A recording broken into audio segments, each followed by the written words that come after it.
अकबर चित्तौड़ को बर्बाद कर देता है। सभी रानियां जौहर की आग में खुद को समाहित कर देती हैं। हिंदू साम्राज्य की नींव उखड़ जाती है।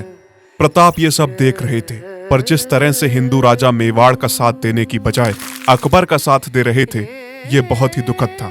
आमेर, बीकानेर और बूंदी के राजघराने अकबर के सामने घुटने टेक चुके थे। यहाँ तक कि प्रताप का अपना भाई सागर भी उनका साथ छोड़ चुका था। प्रताप का राज तिलक। चित्तौड़ हारने के 4 साल बाद राणा उदय सिंह की मृत्यु हो जाती है। अपनी मृत्यु से पहले वो प्रताप की जगह उनकी दूसरी रानी से बेटे जगमल को चित्तौड़ का राजा नियुक्त कर देते हैं। वहीं जनता का मत प्रताप के साथ था। गोगुंडा में प्रताप का भी राज तिलक कर दिया जाता है। पर जैसे 2 तलवारें एक मियान में नहीं रह सकती, वैसे ही 2 राजा भी चित्तौड़ की राजगद्दी पर आसीन नहीं हो सकते थे। राणा उदय सिंह के 25 बेटे थे और सभी मेवाड़ की राजगद्दी चाहते थे। मेवाड़ के पास के राजघरानों का समर्थन प्रताप को था, तो ऐसे में मेवाड़ राजघराने में सत्ता के लिए लड़ाई होना स्वाभाविक था। चित्तौड़ के सामंत जानते थे कि एक तरफ तो अकबर जैसा एक बड़ा दुश्मन था और दूसरी तरफ जगमल जैसा एक महत्वाकांक्षी राजा जो सिर्फ सत्ता चाहता था। धर्म युद्ध से उसका कोई वास्ता नहीं था। प्रताप को जब यह समाचार मिला कि जगमल को राजा बनाया गया है, तो वो सिंध में अपने घोड़े और मित्र चेतक के साथ चले गए। वहीं मेवाड़ के सामंत अक्षराज और रावत किष्णा ने यह योजना बनाई कि किस तरह से जगमल को राजगद्दी से उतारा जाए।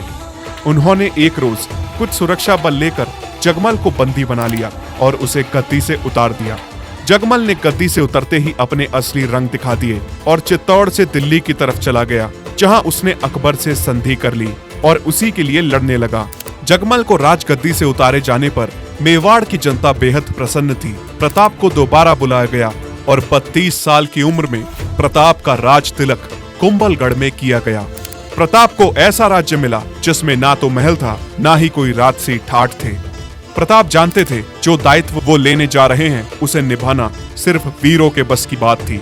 एक तरफ भूखे और त्रस्त लोग जिनकी आस प्रताप से थी, दूसरी ओर चित्तौड़ के किले को वापस हासिल करना, वो भी ऐसी हालत में जब प्रताप के पास कोई शाही सेना नहीं थी। एक छोटी सैनिक टुकड़ी के साथ ही उन्हें युद्ध को लड़ना था।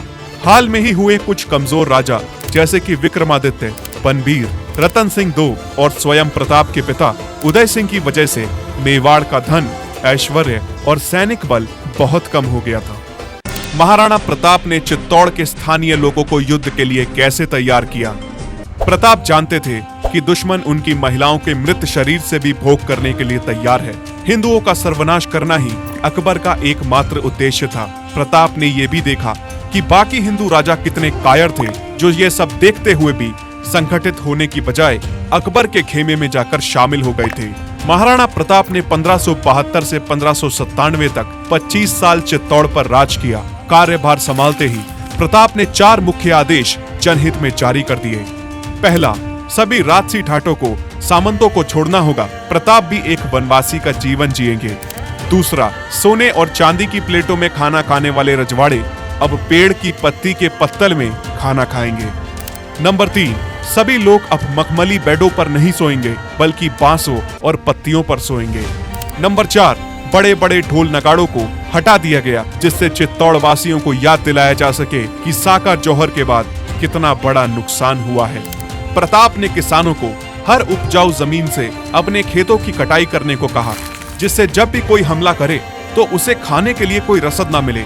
प्रताप ने चित्तौड़ की जनता को अरावली की पहाड़ियों पर स्थापित होने के लिए कहा, जहां आदिवासी भील उनका ध्यान रखने वाले थे। मुगलों का जो भी व्यापार यूरोप से होता था, उसका रास्ता सूरत और मेवाड़ से होकर निकलता था। प्रताप ने तकनीकी जगहों पर अपने लोगों को ऐसे तैनात किया कि जो भी रसद और काफिला दिल्ली की तरफ जाए, उसे छापामार युद्ध करके लूटा जा सके। चित्तौड़ की जनता धीरे धीरे करके जंगलों और पहाड़ों की तरफ भेज दी गई।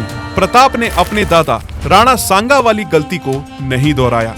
कम सेना होने पर सीधे दुश्मन से टक्कर लेना एक सही तरीका नहीं था, इसलिए प्रताप छापामार युद्ध में ही विश्वास रखते थे। धीरे धीरे करके प्रताप ने आसपास के सभी राजाओं को एकत्रित किया और उन्हें अपने में मिला लिया। तो इस प्रकार प्रताप ने चित्तौड़ को एक बार फिर युद्ध के लिए तैयार किया।